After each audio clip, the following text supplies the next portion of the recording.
By the time the consortium tried coercion in earnest, the chorus had grown into a network.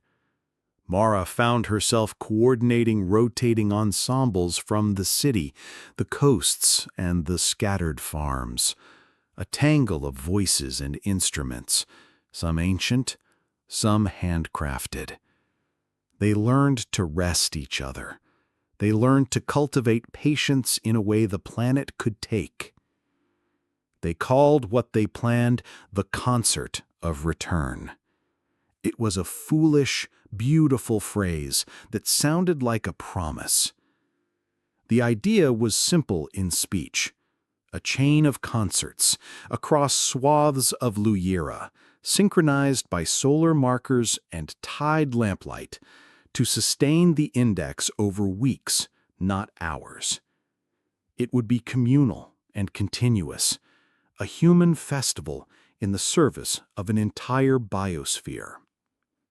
The consortium, whose ledger lines had begun to erode, decided to test whether the chorus could be broken. One morning, freighters appeared on the horizon like teeth. They broadcast advertisements about efficient solutions, seed injections, licensed synthetic songs, turnkey cultural products that required no human labor. When the city council refused to sign away the chorus, the consortium placed temporary seals on certain rehearsal halls and threatened to auction equipment. The mood in the city shifted from hopeful to tentative. This was the point where the trade of small things became a test of courage. Mara and Salo did not make proclamations. They simply organized. They opened small spaces, bakeries, maintenance sheds, empty warehouses, and turned them into micro-choral stations. Entire families sat in shifts, elderly voices and children's humming, mixing into rotating cadences. They taught one another how to breathe to share strain, how to let one voice carry while another rested. The city which for so long had measured value in throughput and quotas now measured voice in hours and heartbeats. When the first full chain started, an arc of people moved across the landscape, each group handing the chorus on like a lit torch. For hours, for days, the singing continued. Drones recorded the soundscapes and distributed them to smaller hamlets by relay. Mara learned that the planet did not respond to a single perfect performance. It responded to constancy. The chorus had to last past the day's light and into the hush of night, and then beyond. At the midpoint of the concert, a sabotage attempt occurred.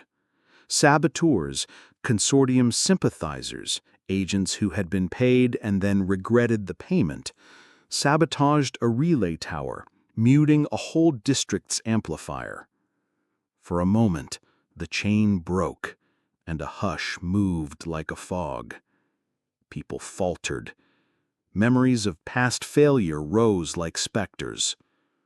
Mara did not let the chain break. She went with a handful of singers to the darkened district, and they sat on a ruined porch to sing without amplification. The power of human voices together in that weathered space was startling. Birds, something like blue songbirds no one had seen for years, pitched tentative replies.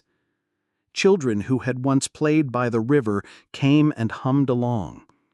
The sabotage meant nothing compared to the work of sitting and singing. The chorus, when sung in the weathered places, tasted different, more honest somehow, older, and the planet answered them. Word of the sabotage made the planars, the consortium leaders, angry in a way that wealth cannot always buy away. They sent a messenger demanding that the concert cease or the city would lose docking privileges. The city council convened under bad light. Heated arguments were made about profit and survival. Mara stood, tired and thin, and when she spoke, her voice was not the loudest, but it was steady. "Who owns the sound?" she asked simply. "Is it those who list its lines on paper, or those who will wake with it in their chests? If you sell away the chorus, you turn a planet back into ledger entries. If you keep it, you keep something that will stay when profit has gone." Her words were simple. They landed like rain. In a city used to talking around edges, it was the exacting softness of her claim that held. The council voted narrowly to continue. And slowly, at first like a cold thaw, then like steady spring, the planet responded. Rivers sang with a thin new froth. Dunes shifted in measured waves. The fungus plains luminesced in longer pulses. It was not instant, but it was real. The concert did not fix everything. Not all scars healed. But for the first time in months, the collective breath of the planet was not a single shallow inhale, but a series of measured exhales. Mara sat beneath a public canopy that night and listened to the land breathe. A child climbed onto her knee and sang the notes she had learned in the markets. A man from the docks hummed the work rhythm he had taught earlier that day. The planet's reply came as a soft, low tone that made the lanterns above them tremble. People around them began to smile with a slow and astonished relief, part wonder, part deciding gratitude.